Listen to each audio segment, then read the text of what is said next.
الحمد لله وحده والصلاة والسلام على من لا نبي بعده وعلى آله الطيبين وأصحابه الأكرمين وعلى أولياء أمتي أجمعين أما بعد فأعوذ بالله من الشيطان الرجيم بسم الله الرحمن الرحيم لئن شكرتم لأزيدنكم ولئن كفرتم إن عذابي لشديد صدق الله المولان العظيم إن الله وملائكته يصلون على النبي يا أيها الذين آمنوا صلوا عليه وسلموا تسليما اللهم صل على سيدنا مولانا محمد صلى الله عليه وعلى آله وأصحابه وسلم محترم شمس الدربار شيخ হযরত পীর সাহেব কিবলা উলামায়ে কেরাম মুসলিম নেতা 3 দিন ব্যাপী ওয়াজ হয়েছে এখন মুনাজাতের সময় আলোচনার সময় নয় আমি 2-3টি প্রশ্ন করব আপনারা উত্তর দিবেন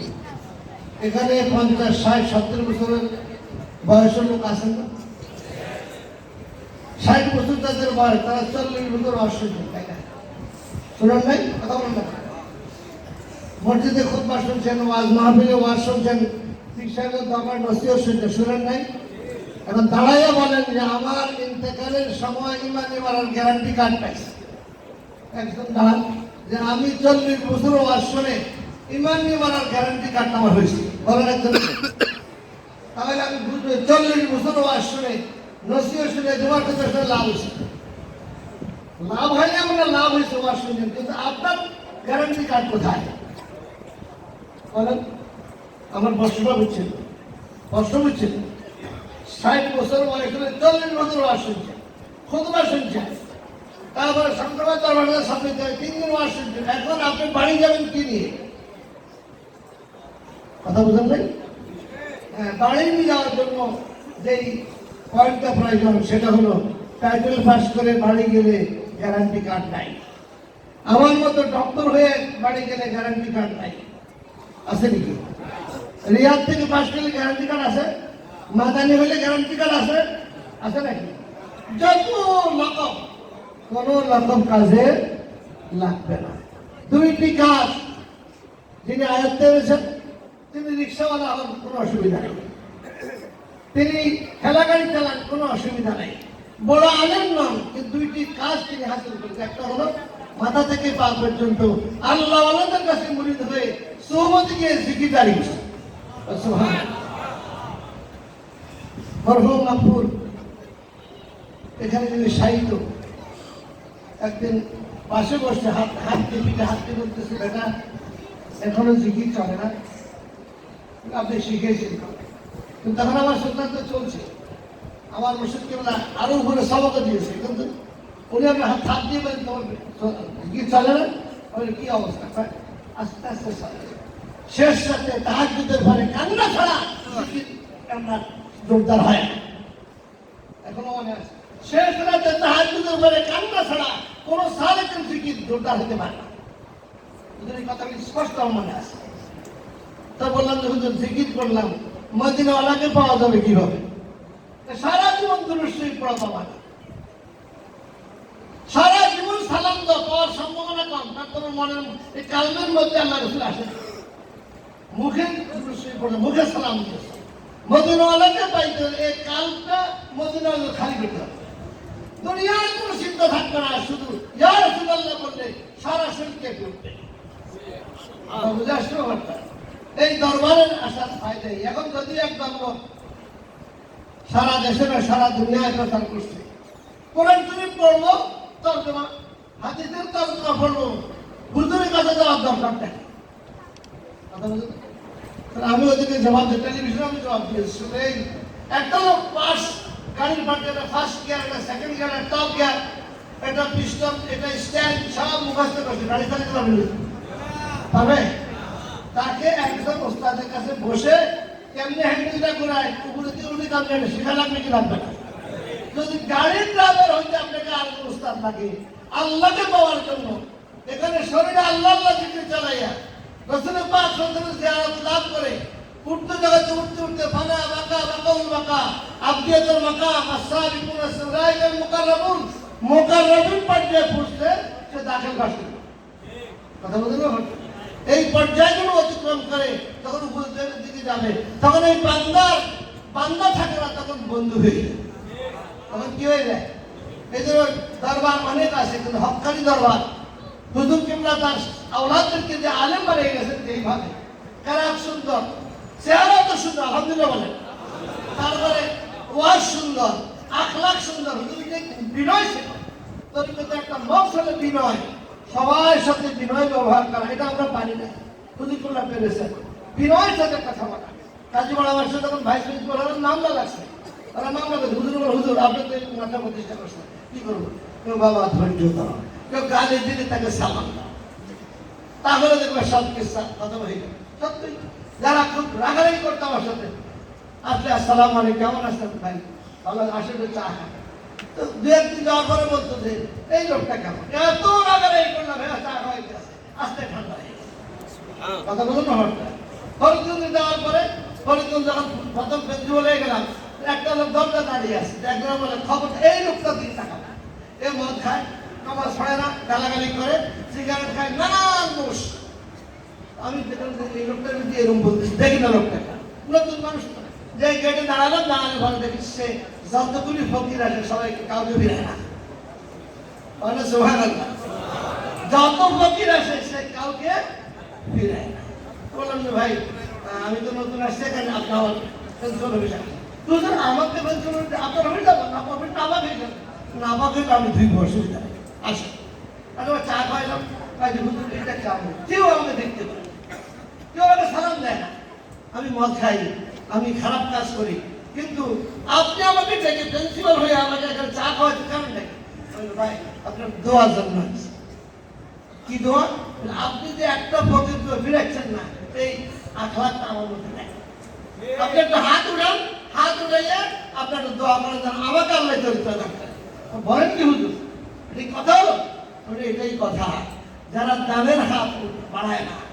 হুজুরে খুব ভক্তি করি, সান্তাবাদ খুব ভক্তি করি, এখানে খরচ চলবে এই চিন্তা জান, যে মুড়িদের নাই সে আসলে কামাল ধার্য করার কোনো সম্ভব। জান এবং মাল দিয়ে খেদমত করতে হবে, নাহলে হবে না। তারপরে সংক্ষেপে বলি, এরপরে এই লোকটা খুব চুপ হয়ে গেল, যাওয়ার পরে হুজুর আমি এখন যাই, আগামীকাল আসলাম, পরের দিন আসার সময় আবার আসছে, কারণ আসার আজান দিচ্ছে।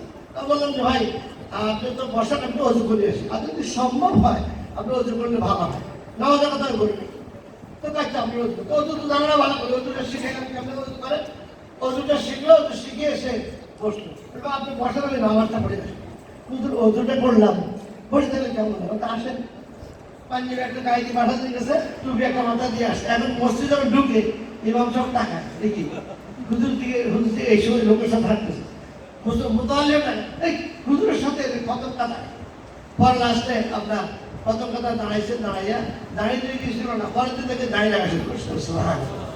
তারপরের দিন দেখি যে নামাজ তার মিস হয় না, তখন মোতালেব সাহেব বলতেছে হুজুর ঘটনা কোনোদিন তাকে দিন শেখানোর চেষ্টা আপনার করেন নাই, কোনোদিন তাকে ভক্তি শ্রদ্ধা করে আদর করে বিনয় আমরা দেখান নাই, এখন দেখেন নামাজ হয়ে গেছে। কথাটা এই জন্য বলা, হুজুর কিবলার যে বৈশিষ্ট্য ছিল সেগুলো বিনয়, সবার সাথে হাসি মুখে কথা বলা। আমরা কিন্তু এটা পারি না অনেক সময়, শত্রু হইলেও তাকে সালাম দিয়ে বসাইয়া একটু চা খায়, বিস্কুট একটা দিছে, আরেকটা দিয়ে মাহবুব আরেকটা খাও, এই আরেকটা খাও। হুজুর এই আখলাক ছিল, সে আখলাকের কারণে এই যত বড় দরবার আল্লাহ তাআলা কবুল করছেন। আর হুজুর কোথাকার মানুষ কোথায় শেষ হয়েছে, আল্লাহু আকবার। এই জন্য আমি যে কথা শেষ করতে দেবেন, কারণ আলোচনার সময় নয়। যদি আল্লাহর ওলি হতে চান, 4টা জিনিস লাগবে। কয়টা? গতবারও বলেছি কথাটা। 1 নম্বর হলো সোহবাত। 1 নম্বর কি? বেশি বেশি হুজুর সাথে দেখা করতে হবে, বেশি বেশি সময় হুজুর সাথে কাটাতে হবে। আপনার দূরে থাকি হুজুরকে ভক্তি করলেন, একবার একটা হাদিয়া কয়টা দিয়ে গেলেন, আর টেলিফোন হুজুর কেমন আছে না, বারবার আসতে হবে, আজকে বসতে হবে, সময় দিতে হবে। সোহবাত। 2 নম্বর নাসবাত। হুজুরকে খুব ভক্তি করেন কিন্তু বায়াত থাকে, জিকির চলবে না। বেশ কারেন্টের যদি লাইন না লাগে বাতি জ্বলবেন, বাতি জ্বলবে। আপনি যত ভক্তি করেন, খুব আসলেন কারেন্ট, তুই এখানে থাকে, বাতি এখানে থাকে, হবে? এই জন্য নাসবাত, বায়াত গ্রহণ করতে হবে। বায়াত গ্রহণ করতে হবে বুঝে শুনে, এমন না 100% যিনি মুরিদ হবেন, মুরিদের বৈশিষ্ট্য আলাদা ইউনিট থেকে তার কোনো ইচ্ছা থাকবে না, হুজুর যাবেন এটাই হবে। এবং সে বায়াত গ্রহণ করার পরে খেদমত, দরবারের খেদমত, হুজুরের খেদমত, যেখানে যা লাগে খেদমত সাধ্য করে চেষ্টা করবে। একটা বড় কই মাছ যদি সে ভাজে, চিন্তা করে হয় আমার মসজিদকে দেখলেন থাকলে তবে দিতাম। একটা মুরগি বা বড় মুরগি রাঁধছেন, এখন ঘরে খাইতে বসছেন, তখনই চিন্তা হবে যে কি আমার মসজিদকে থাকলে আমি কিন্তু তাকে দিতাম। এই মেন্টাল যদি এটা তৈরি না হয় তাহলে মুরিদ হওয়া যাবে না, ভক্ত হওয়া যাবে। মুরিদ হওয়া খুব কঠিন। 3 নম্বর হলো খেদমত, 4 নম্বর হলো মহাব্বত। যতক্ষণ মধ্যে আপনার মুর্শিদের সাথে আপনার মহাব্বত না করবে ততক্ষণ কোনো সবাব আদায় হবে না, হইলেও থাকবে। আর মহাব্বত যখন আল্লাহ হয়ে যায় তখন এই মহাব্বতের কারণটা মদিনাওয়ালার সাথে লাগে। আমাদের সিলসিলা কোথায়? মদিনাওয়ালার সাথে। পূর্বরা সবচেয়ে নাইদিন দরবারগুলো পূর্ব আলাউদ্দিনের 1100 খলিফা ছিল। কত? 1100 খলিফার মধ্যে একজন তো খেলাফত দেন নাই যা সালাতু ওয়াসসালামু আলাইকা ইয়া রাসূলুল্লাহ হুজুরের চেহারা দেখেন। যারা চেহারা দেখেন তারা খেলাফত। এই ডক্টর শহীদুল ইসলাম তাকে লিখছেন যে আমি সবচেয়ে বড় নিয়ামত হুজুরের কাছে পেয়েছি, হুজুরের চেহারা দিয়ে তাকাতাম, রাসূলুল্লাহর চেহারা দেখাতাম। এই তো আপনার তরিকতের যে আসল লোক সেটা হারিয়ে গেছে। এই জন্য আমি বর্তমান হুজুর কিবলাকে বলবো যে যারাই আসে তাদের একটু সময়, হুজুর তো ব্যস্ত মানুষ, আপনার মুহাদ্দিসি করাটা সহজ না, সারা রাত ভালো লাগে। এখন তো মুহাদ্দিস নতুন হইতেছে, আমরা সারা রাত পড়ি তুলে আনি, এখন ঘোড়া লাগে না, কাইট সাজান পড়ি মুহাদ্দিস। এই জন্য আপনার মুহাদ্দিসি করতে খুব কঠিন কাজ। তারপরও যারা দরবারে যে মাহফিলগুলো সাপ্তাহিক মাসিক যে মাহফিল এগুলোকে গুরুত্ব দিয়ে সবাইকে দাওয়াত অনেক আসবে না, কিন্তু মোবাইল নম্বর আছে তাকে বলি আসে যদি সবাই বাসায় যদি একটা লোকের কালবে আল্লাহ আল্লাহ জিকির জারি হয়, যত দিন বাঁচবে যত জিকির হবে সব জিকির সব আপনিও পাবেন, হুজুরও। আর যদি সৌভাগ্য হয়ে যায় আল্লাহ হাবিবুল্লাহ তামাসসাল্লাহ মুসলমান মান রানি, ওই মুসলমানকে নামের এখন স্পষ্ট করবে যে আমাকে দেখছে। পরের লাইন হলো আমার রায় রাম যে আল্লাহর হাবিবকে দেখছে তাকে দেখলো জাহান্নাম স্পর্শ করবে না, আর যে দেখছে তাকে দেখবে জাহান্নাম স্পর্শ করবে না। কারণ কি? যে আল্লাহর হাবিবকে দেখছে তার সারা শরীরটা আগের মতো নাই। সে যখনই হুজুরের দিকে নজর করে তবে তো আসে নূর এসে শরীরটা আলোকিত করে। এই লোকটাকে দেখলো জাহান্নামে জ্বলবে না।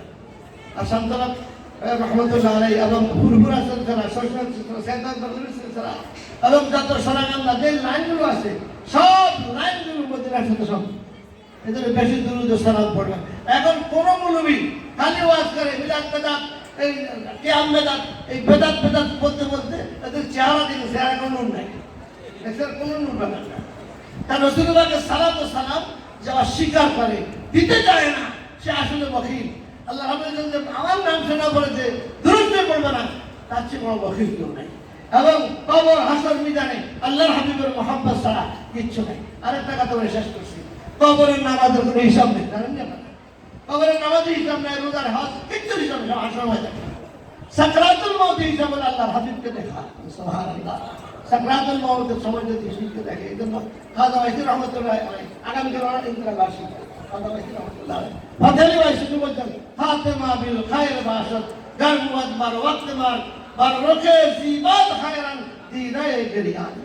আল্লাহ আমি কিছু চাই না, আমার ইন্তেকালের সময় তোমার হাবিবের চেহারা মোবারক আমার কাছে আসে, আমি যেন হুজুরের চেহারা মোবারক দেখে আমার আনন্দ আসছে, আমার চোখ বের হয়। এই আবেদন তিনি করেছিলেন। সেই আপনার রাসূল পাক সাল্লাল্লাহু আলাইহি ওয়াসাল্লামকে যদি দেখার সবাইকে তরিকতের সবাব আদায় করিয়া যত বড় মুহাদ্দিস দেখবেন না ততক্ষণ পর্যন্ত আল্লাহ আল্লাহর সোহবত না দেওয়া তাও না হবে। डॉक्टर इकबाल ने ना स्कूलों से ना कॉलेजों से ना किताबों के वरक़ों से इंसान बनते बुजुर्गों के इबादत से। स्कूली মানুষ মানুষ হয় না, কলেজে মানুষ মানুষ হয় না, গাদা গাদা কিতাব পড়ে মানুষ মানুষ হয় না। মানুষ আল্লাহ আমাদের এক নজর, এই নজরটা আপনার লাগবে, এক নজর আসবে কখন দেখেন সুন্নত আপনার মুখে দাঁড়িয়ে আছে, আপনি সুন্নত রসম করতেছেন, আমল করতেছেন, কিন্তু তখন হুজুরের তাওয়াজ যেমনি হবে এগুলো তো সুন্নত রসাই। তো যে কথাটা বলতেছিলাম, 1 নম্বর হলো শরীরের মাথা থেকে পা পর্যন্ত আল্লাহ আল্লাহ জিকির চলতে হবে। 2 নম্বর রাসূলুল্লাহকে দেখতে হবে সাকরাতুল মউত। যদি আপনি দেখেন দুনিয়ায় থাকতে মৃত্যুর সময় আপনার সামনে হুজুর ভাবে চেহারা এসে যাবে, আপনি সালাম দিয়ে দেখতে ইন্তেকাল হবে। দেখবেন মুমিন যারা হুজুরে দেখেন তাদের চোখ দিয়ে পানি পড়ে সাকরাতুল মউতের সময়। কবরে যখন আপনাকে রাখবে ফেরেশতারা দিয়ে তাকে চেনেন উনি মা কুনতা তাকুলু লিহাদাতুল মুহাম্মদ ইসলাম, এই লোকটা সম্পর্কে মুহাম্মদ তুমি কি বলতে, কি ধারণা করতে দিতে? তুমি ধারণা করতো তোমার মতো মানুষ, তুমি কি ধারণা করতো হুজুর মাটির তৈরি, তুমি কি ধারণা করতো হুজুর মরে মাটি হয়ে গেছে? মা কুনতা তাকুলু লিহাদাতুল মুহাম্মদ সাল্লাল্লাহু আলাইহি ওয়াসাল্লাম, এই মুহাম্মদ সাল্লাল্লাহু কি বলতেন? কিন্তু একটু আগে আপনি দেখছেন সাকরাতুল মউতের সময়, এই সময় মোল্লা আলী কারি লিখতেছেন আল্লাহর হাবিবের বড় প্রশ্ন করিস না, ওকে আমি চিনি, ওকে আমি চিনি, তার কোন সওয়াল জবাব নাই। এই যে সওয়াল জবাব শেষ হয়ে গেছে, ফাকরু সুমিনাল জান্নাহ ওয়াজু সুমিনাল জান্নাহ আফতাহু লাহু বাবুল জান্নাহ, আওয়াজ আসবে এই বান্দা আমার বন্ধুকে চিনেছে, এই বান্দা আমার বন্ধুকে চিনেছে, জান্নাতের পোশাক পরিয়ে দাও, জান্নাতের সাথে সম্পর্ক লাগাই দাও, এবং কান কানামাতুল আরশ সে দুনিয়ার মতো ঘুমায়। যাই হোক, সময় কম, আপনার এই একটা কাজ হলো জিকির শরীরে চলতেই হবে।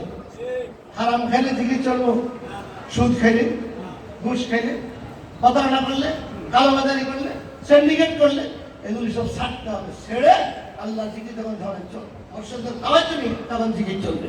2 নম্বর হলো হুজুর বাবা যে আরামে আমরা যেতে পারি, তাহলে কবর হাসর মিজান কোথাও হয় নাই, হুজুরের সাথে হয়ে যাবে। আল্লাহ তাআলা এই সমস্ত অলিদের সোহবত, তাদের নেসবত, তাদের খেদমত, তাদের মহব্বত আমাদের কালবে দান করুক। আমরা যেন অল্পদিন রাজাতের একটা পথ হয়ে যায়, আমরা তো আমল করে পার পেতে পারবো না, আর তাদের নেক নজর দিয়ে আমরা যেন চলতে পারি। আল্লাহ আমাদের তৌফিক দান করুক, হুজুরকে হায়াত দারাজ করুক, ওনার আওলাদকে আগের হুজুর যে আওলাদটা আছেন সবাইকে দিনে খাদের হিসেবে কবুল করুক। এই প্রতিষ্ঠান যেন দিন দিন বাড়ে এবং বড় হয়, সেই জন্য সবাই দোয়া করবেন। ওয়া আখিরু দাওয়ানা আলহামদুলিল্লাহ।